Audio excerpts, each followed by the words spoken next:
جناب چیئرمین صاحب، محترمہ پرنسپل صاحبہ، اساتذہ اکرام اور میرے عزیز ساتھیوں، السلام علیکم رحمۃ اللہ وبرکاتہ۔ آج کی اس خوبصورت محفل میں اپنے اساتذہ کرام کے سامنے لب کشائی کرنا میرے لیے اعزاز کی بات ہے۔ آج میری تقریر کا موضوع انسانیت ہے۔ میں اپنی گفتگو علامہ اقبال کے شعر کے ساتھ کروں گی کہ عمل سے زندگی بنتی ہے جنت بھی جہنم بھی، کہ عمل سے زندگی بنتی ہے جنت بھی جہنم بھی، یہ حاکی اپنی فطرت میں نہ نوری ہے نہ ناری ہے۔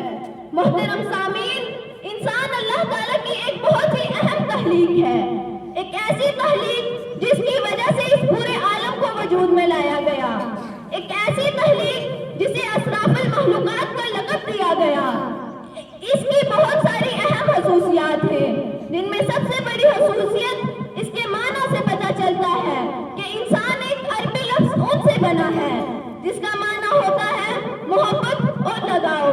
اور کیونکہ یہ ایک معاشرتی تخلیق ہے جس میں ہر شخص کے لیے ایک دوسرے کو سب سے زیادہ قدر ہونی چاہیے، اور یہ قدر تمام روحانی، جسمانی، معاشرتی اور قومی قیمتوں سے بڑھ کر ہونی چاہیے۔ آج سماج میں مختلف اقسام کی معاشرتی حیثیتیں ہوتی ہیں، جن میں جنس، قومیت اور دیگر اختلافات کا حصہ داری ہوتا ہے۔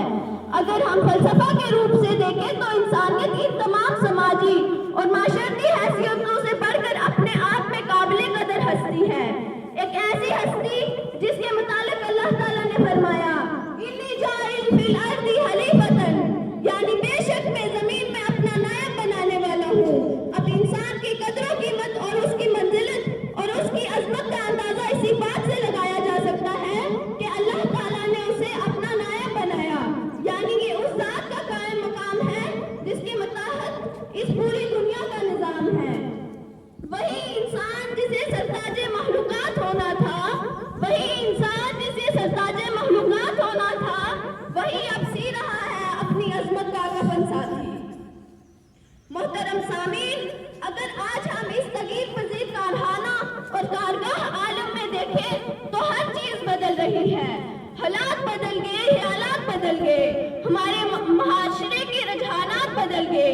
آج ہمارے معاشرے میں تہذیب اور تمدن کا جنازہ اٹھ رہا ہے۔ آج ہماری نئی نسل بزرگوں کی قدر و قیمت اور اس کی عزت بھول چکی ہے۔ آج ہمارے معاشرے میں بڑوں کی عزت اور چھوٹوں کو شفقت کے بجائے بڑوں کی بے حرمتی اور چھوٹوں کو بھٹکا دیا جا رہا ہے۔ اور کیونکہ عصر حاضر میں مدرسہ اور اسکول اس معاشرے کا آئینہ بن چکا ہے، تو اب یہ تمام اثرات اسکولوں میں بھی نظر آ رہے ہیں۔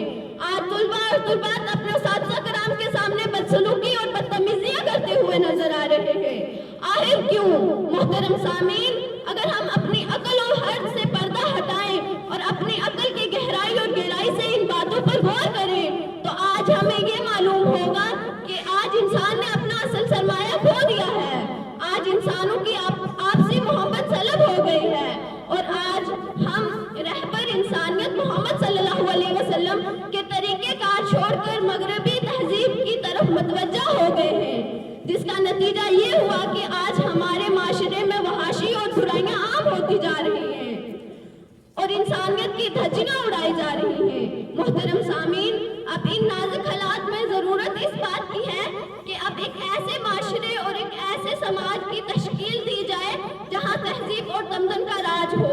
میں اپنی تقریر کو اس شعر پر ختم کرتی ہوں۔ انسانیت بہت بڑا خزانہ ہے، انسانیت بہت بڑا خزانہ ہے، اسے لباس میں نہیں انسان میں تلاش کرو۔ وما علینا الا البلاغ۔ Good, شاباش، نائس۔